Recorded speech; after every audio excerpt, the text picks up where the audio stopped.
Welcome to the Daily Climate Show. Coming up, as the UK looks set for another heat wave, who is at risk and to what extent is climate change affecting our summer weather? As senior Conservatives battle it out for the leadership, the government's chief scientific advisor briefs MPs on the risks of climate change. And squirrel contraception as a climate solution. Yes, you heard that right.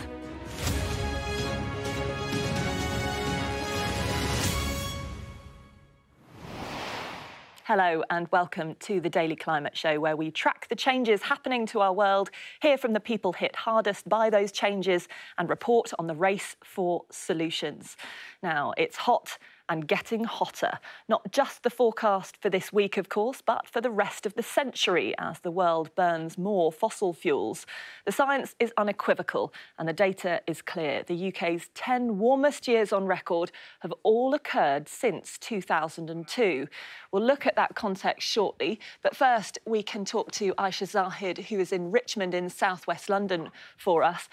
Aisha, the Met Office today issuing a risk to life warning. How are people coping with the heat where you are?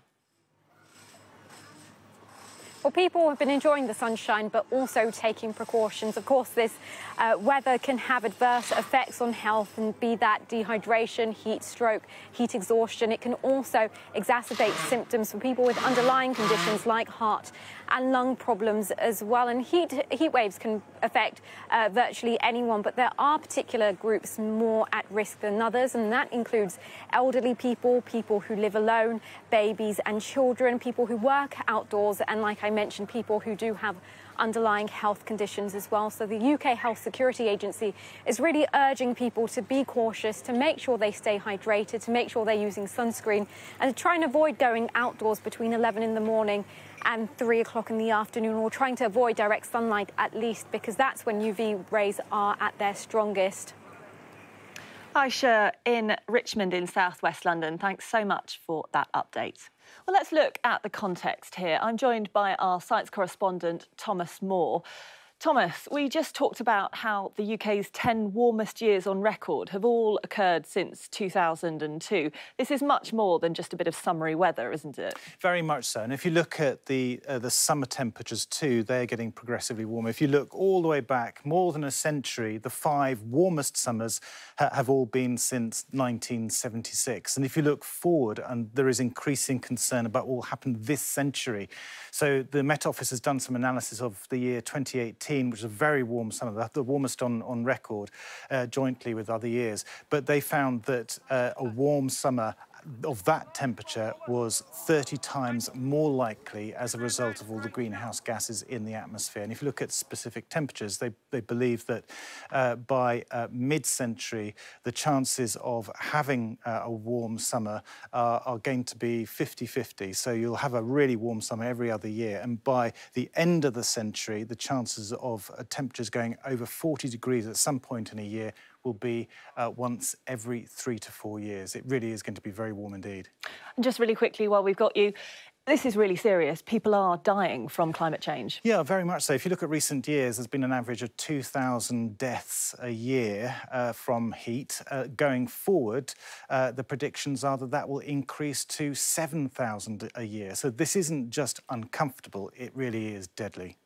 Thomas Moore, our science correspondent, thank you so much for that. Well, there'll be plenty of coverage this week about the heat and the context behind it, together with advice on how to keep cool, all on our website, skynews.com. Well, elsewhere, Portugal is also in the midst of a heat wave, with temperatures expected to reach over 40 degrees tomorrow. Wildfires have broken out across northern and central parts of the country, with about 3,000 firefighters battling to control the flames. Portugal has already seen extreme weather this year, with a drought affecting around a quarter of the country last month.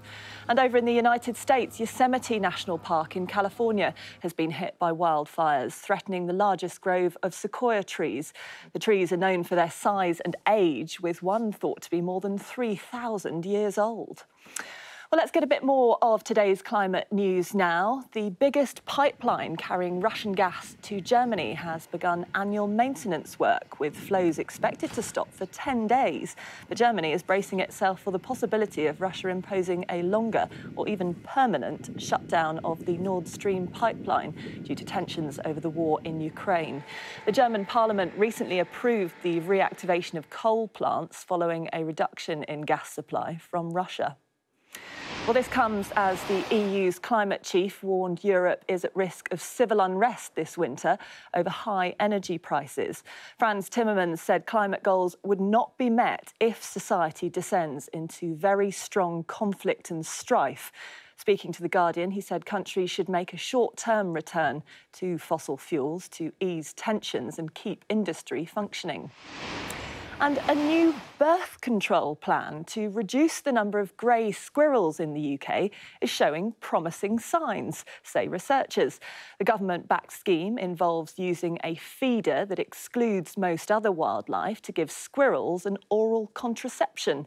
Grey squirrels damage woodlands by stripping bark from young trees, something which could hit efforts to fight climate change, as planting more trees is a key strategy to reducing carbon in the atmosphere.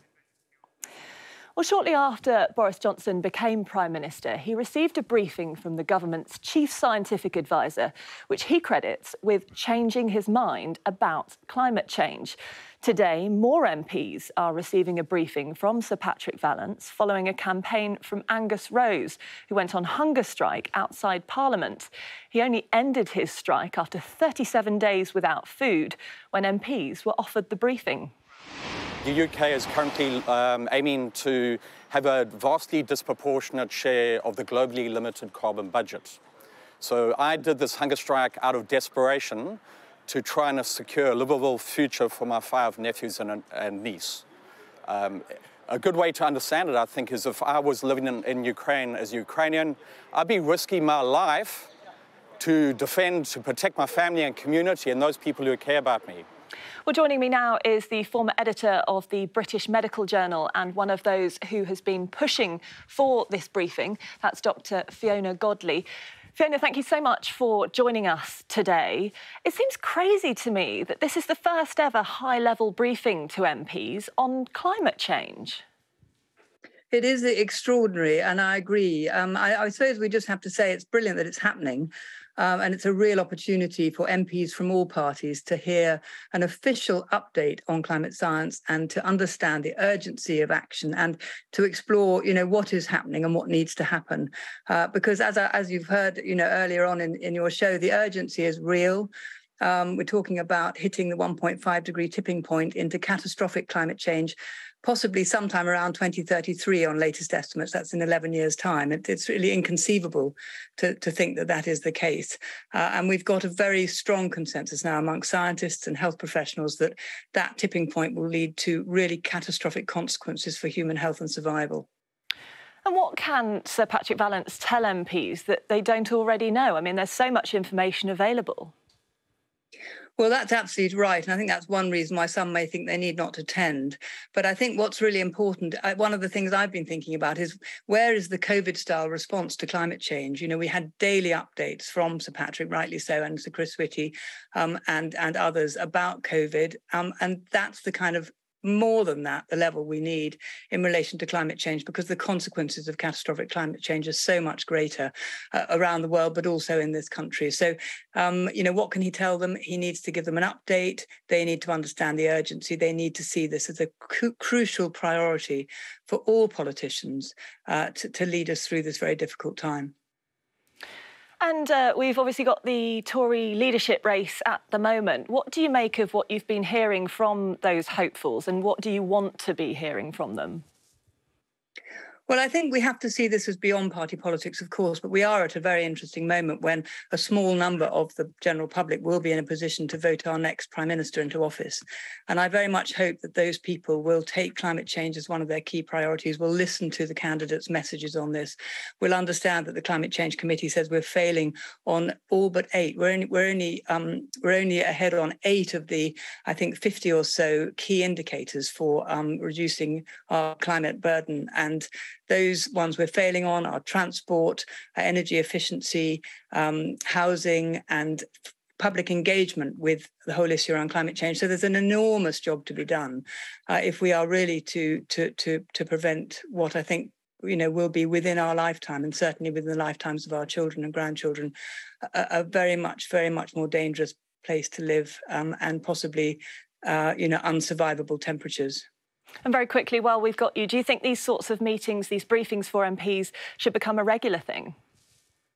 Well, I would like to see that. And I think that's something we should applaud. The fact that this is happening, I think we would like to see it happening on a regular basis. And a lot of the tracking that could be done, how are we doing on reducing our carbon emissions? Carbon dioxide stays in the atmosphere for centuries. So it's not just a question of, how are we doing? We've got to look at our historic carbon emissions as well. So I think it would be a really good thing for our political leaders to be really encouraged by their constituents to engage with this and to report back to their constituents about what they're hearing and what they're doing about it themselves and as within their political parties. Dr. Fiona Godley, former editor of the British Medical Journal, thank you very much for joining us.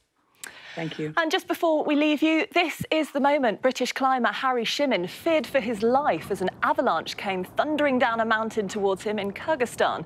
Global warming may make avalanches like this much more likely as warming temperatures destabilise mountain climates, melt glaciers and create more intense storms. That is all from us today. Thank you so much for watching. We'll see you next time.